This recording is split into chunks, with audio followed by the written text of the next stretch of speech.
Andehanao ry zanako vavy, fefa eo elay fa nilony andronao avy. Andehanao andeka mahereza, ny tokantranonao iriko ateza.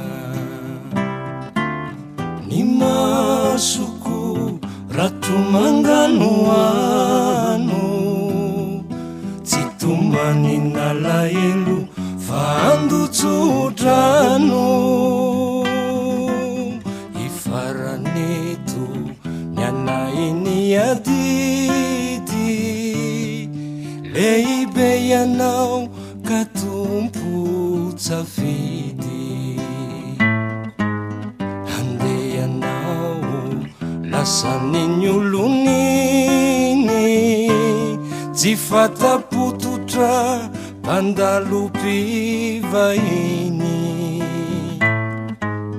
Andehanao ianao ilay tsy sarako, anadino ay anadino ny anarako.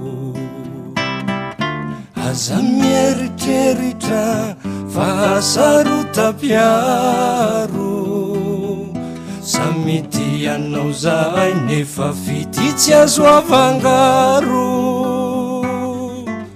Fa izahay no tanina niriana, mararirary na tinana tsy tina. Andelalo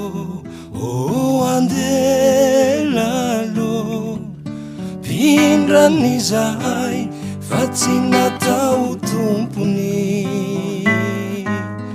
Andelalo andelalo, ny mamilasany ny anyanay tiany fofony. Andehanao ry zanako vavy, fefa eo elay hamenony andronao avy. Andehanao andeka matokia, engany ekatsy ho samponany dia.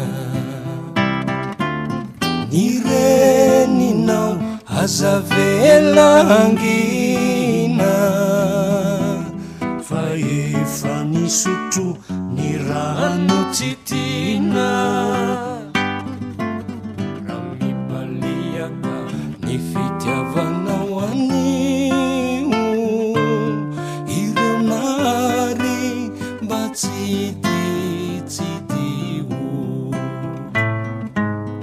Omeko anao hoanao ritovolahy, ity arenato kana sisarobidoay. Omeko anao fizao tsy ho sarotiny, nefa mba melao fitiapotipotiny. Izahay tsy mita divaly babena, fa ny fitiavany no aza vela hiena. Fa ratsy zany dia tsy alokamboty, toy ny mpamboly tsy afa nioty. Andelalo andelalo, voatery angina na tsy mafohy. Andelalo andelalo, raha misy mahory izy am'zay